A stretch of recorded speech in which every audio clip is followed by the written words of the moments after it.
সেটা 5 ঘন্টা হবে। মূলত আমরা সোমবার মানে 22 তারিখ সোমবার সকাল 11টা থেকে বিকেল 4টা পর্যন্ত, যেখানে 5 ঘন্টা হয়, এই 5 ঘন্টা আমরা অবস্থান করব আমাদের প্রশাসনিক ভবনের সামনে।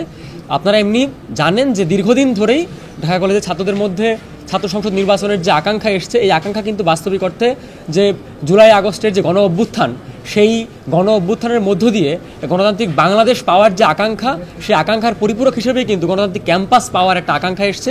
সেই গণতান্ত্রিক ক্যাম্পাস পাওয়ার যে আকাঙ্ক্ষা, তা কিন্তু নিহিত রয়েছে যে ক্যাম্পাসগুলোতে যারা ক্যাম্পাসের সঙ্গে যুক্ত, যারা অংশীজন অর্থাৎ ছাত্র, শিক্ষক, কর্মচারী, কর্মকর্তা, তাদের মধ্যে সবচেয়ে গুরুত্বপূর্ণ যে অংশীজন ছাত্ররা, শিক্ষার্থীদের যে অংশীদারিত্ব ক্যাম্পাসে, সেই অংশীদারিত্ব নিশ্চিত করার মাধ্যমে কিন্তু একটা প্রকৃতার্থে গণতান্ত্রিক ক্যাম্পাস নিশ্চিত করা যায়। ঢাকা কলেজে বিগত 32 বছর ধরে যে নির্বাচন বন্ধ, ছাত্র সংসদ নির্বাচন বন্ধ রাখা হয়েছে, আপনারা জানেন যে এর মধ্য দিয়ে কিন্তু বাস্তবিক শিক্ষক পরিষদ নির্বাচন কিন্তু এখানে রেগুলার হয়, এমনকি কর্মচারী পরিষদ নির্বাচনও কিন্তু হয়, কিন্তু সবচেয়ে গুরুত্বপূর্ণ যে প্রতিনিধি ক্যাম্পাসে অংশীজন ছাত্রদের কোনো প্রতিনিধিত্ব এখানে হয় না।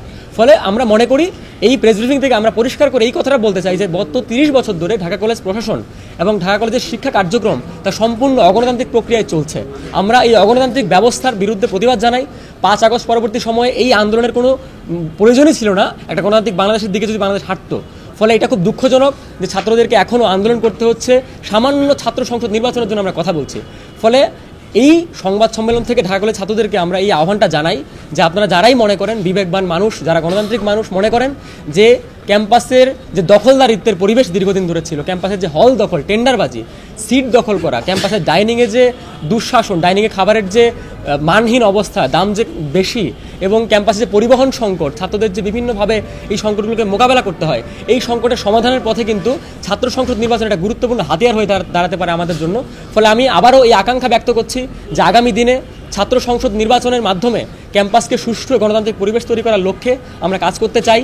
ফলে ঢাকা কলেজের শিক্ষার্থীদেরকে আমরা আবেদন জানাই আগামী 22 তারিখ এই নির্বাচনের লক্ষ্যে আমরা যে কর্মসূচি এখান থেকে আহ্বান করেছি, যে অবস্থান কর্মসূচি 5 ঘন্টার, সকাল 11টা থেকে বিকেল 4টা পর্যন্ত আমাদের এই অবস্থান কর্মসূচি সর্বাত্মকভাবে সফল করার জন্য আমি আহ্বান জানাচ্ছি আপনাদেরকে।